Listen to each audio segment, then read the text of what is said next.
లూకా రాసిన సువార్త 6వ అధ్యాయం.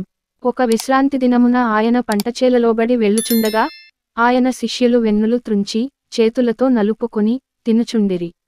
అప్పుడు పరిసయ్యులలో కొందరు విశ్రాంతి దినమున చేయదగనిది మీరెందుకు చేయుచున్నారని వారినడుగగా, యేసు వారితో ఇట్లనెను తానును తనతో కూడా ఉన్నవారును ఆకలిగొనినప్పుడు దావీదు ఏమి చేసెనో అది అయినను మీరు చదువలేదా?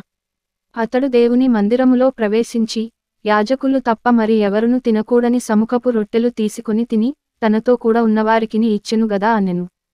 కాగా మనుష్య కుమారుడు విశ్రాంతి దినమునకును యజమానుడని వారితో చెప్పెను. మరి ఒక విశ్రాంతి దినమున ఆయన సమాజమందిరము లోనికి వెళ్లి బోధించుచున్నప్పుడు, అక్కడ ఊచకుడి చేయగలవాడొకడుండెను. శాస్త్రులను పరిసయ్యులును ఆయన మీద నేరము మోపవలెనని, విశ్రాంతి దినమున స్వస్థపరచునేమో అని ఆయనను కనిపెట్టుచుండిరి. అయితే ఆయన వారి ఆలోచనలెరిగి, పూజ్చేయగలవానితో నీవు లేచి మధ్యను నిలువుమని చెప్పగా, వాడు లేచి నిలిచెను. అప్పుడు యేసు విశ్రాంతి దినమున మేలుచేయుట ధర్మమా కీడుచేయుట ధర్మమా, ప్రాణరక్షణ ధర్మమా ప్రాణహత్య ధర్మమా అని మిమ్ము నడుగుచున్నానని వారితో చెప్పి, వారినందరిని చుట్టూ కలయజూచి నీ చెయ్యి చాపుమని వానితో చెప్పెను. వాడాలాగు చేయగానే వాని చెయ్యి బాగుపడెను.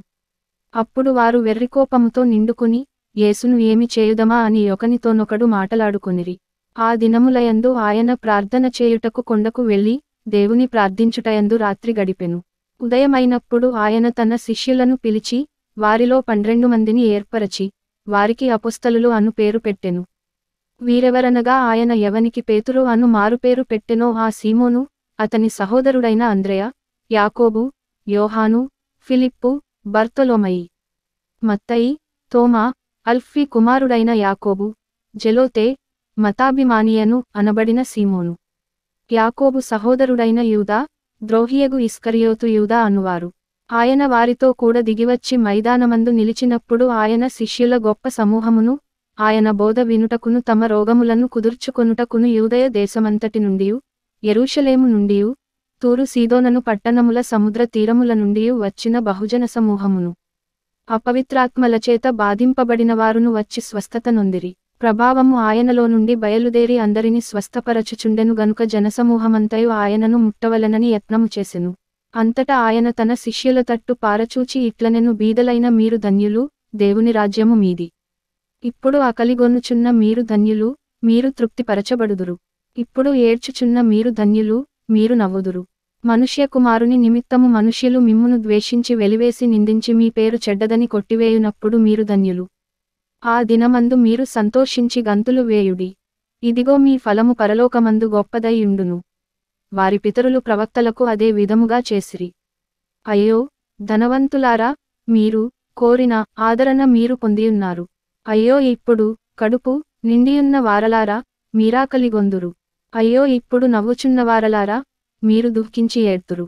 మనుష్యులందరూ మిమ్మును కొనియాడునప్పుడు మీకు శ్రమ. వారి పితరులు అబద్ధ ప్రవక్తలకు అదే విధముగా చేసిరి. వినుచున్న మీతో నేను చెప్పునదేమనగా మీ శత్రువులను ప్రేమించుడి, మిమ్మును ద్వేషించువారికి మేలు చేయుడి, మిమ్మును శపించువారిని దీవించుడి, మిమ్మును బాధించువారి కొరకు ప్రార్థన చేయుడి. నిన్ను ఒక చెంప మీద కొట్టువాని వైపునకు రెండవ చెంప కూడా త్రిప్పుము. నీ పైబట్ట ఎత్తికొని పోవువానిని, నీ అంగీని కూడా ఎత్తికొని పోకుండా అడ్డగింపకుము. నిన్నడుగు ప్రతివానికిని ఇమ్ము. నీ సొత్తు ఎత్తికొని పోవువాని యొద్ద దాని మరల అడుగవద్దు. మనుష్యులు మీకేలాగు చేయవలెనని మీరు కోరుదురో అలాగు మీరును వారికి చేయుడి. మిమ్మును ప్రేమించువారినే మీరు ప్రేమించిన ఎడల మీకేమి మెప్పు కలుగును? పాపులును తమ్మును ప్రేమించు వారిని ప్రేమింతురు గదా. మీకు మేలు చేయువారికే మేలు చేసిన ఎడల మీకేమి మెప్పు కలుగును? పాపులును అలాగే చేతురు గదా. మీరెవరి యొద్ద మరల పుచ్చుకొనవలెనని నిరీక్షింతురో వారికే అప్పు ఇచ్చిన ఎడల మీకేమి మెప్పు కలుగును? పాపులును తామిచ్చినంత మరల పుచ్చుకొనవలెనని పాపులకు అప్పు ఇచ్చెదరు గదా. మీరైతే ఎట్టి వారిని గూర్చి అయినను నిరాశ చేసికొనక మీ శత్రువులను ప్రేమించుడి, మేలుచేయుడి, అప్పు ఇయ్యుడి. అప్పుడు మీ ఫలము గొప్పదై యుండును, మీరు సర్వోన్నతుని కుమారులై యుందురు. ఆయన కృతజ్ఞత లేని వారి ఎడలను దుష్టుల ఎడలను ఉపకారి అయి యున్నాడు. కాబట్టి మీ తండ్రి కనికరముగలవాడై యున్నట్టు మీరును కనికరముగలవారై యుండుడి.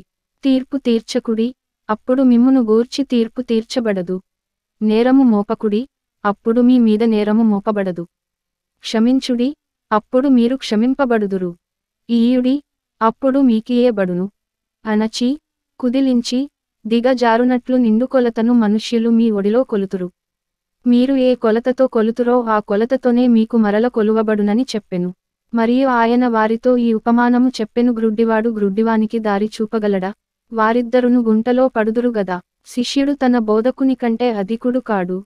సిద్ధుడైన ప్రతివాడును తన బోధకునివలె ఉండును. నీవు నీ కంటిలో ఉన్న దూలము ఎంచక నీ సహోదరుని కంటిలో ఉన్న నలుసును చూడనేలా?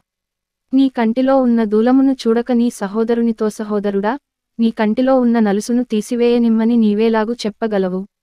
వేషధారి, మొదట నీ కంటిలో ఉన్న దూలమును తీసివేయుము, అప్పుడు నీ సహోదరుని కంటిలో ఉన్న నలుసును తీసివేయుటకు నీకు తేటగా కనబడును. ఏ మంచి చెట్టునను పనికిమాలిన ఫలములు ఫలింపవు, పనికిమాలిన చెట్టున మంచి ఫలములు ఫలింపవు. ప్రతి చెట్టు తన ఫలముల వలన తెలియబడును. ముండ్ల పొదలో అంజూరపు పండ్లు ఏరుకొనరు, కోరింద పొదలో ద్రాక్ష పండ్లు కోయరు. సజ్జనుడు తన హృదయమను మంచి ధననిధిలో నుండి సద్విషయములను బయటికి తెచ్చును, దుర్జనుడు చెడ్డ ధననిధిలో నుండి దుర్విషయములను బయటికి తెచ్చును. హృదయము నిండియుండు దానిని బట్టి ఒకని నోరు మాటలాడును. నేను చెప్పు మాటల ప్రకారము మీరు చేయక ప్రభువా ప్రభువా అని నన్ను పిలుచుట ఎందుకు? నా యొద్దకు వచ్చి నా మాటలు విని వాటి చొప్పున చేయు ప్రతివాడును ఎవని పోలియుండునో మీకు తెలియజేతును. వాడు ఇల్లు కట్టవలెనని యుండి లోతుగా త్రవ్వి బండమీద పునాది వేసిన వాని పోలియుండును. వరద వచ్చి ప్రవాహము ఆ ఇంటిమీద వడిగా కొట్టినను అది బాగుగా కట్టబడినందున అనేక ప్రాచీన ప్రతులలో దీని పునాది బండమీద వేయబడెను గనుక అని పాఠాంతరము దాని కదలింపలేకపోయెను. అయితే నా మాటలు వినియు చేయనివాడు పునాది వేయక నేలమీద ఇల్లు కట్టిన వానిని పోలియుండును. ప్రవాహము దానిమీద వడిగా కొట్టగానే అది కూలిపడెను. ఆ ఇంటిపాటు గొప్పదని చెప్పెను.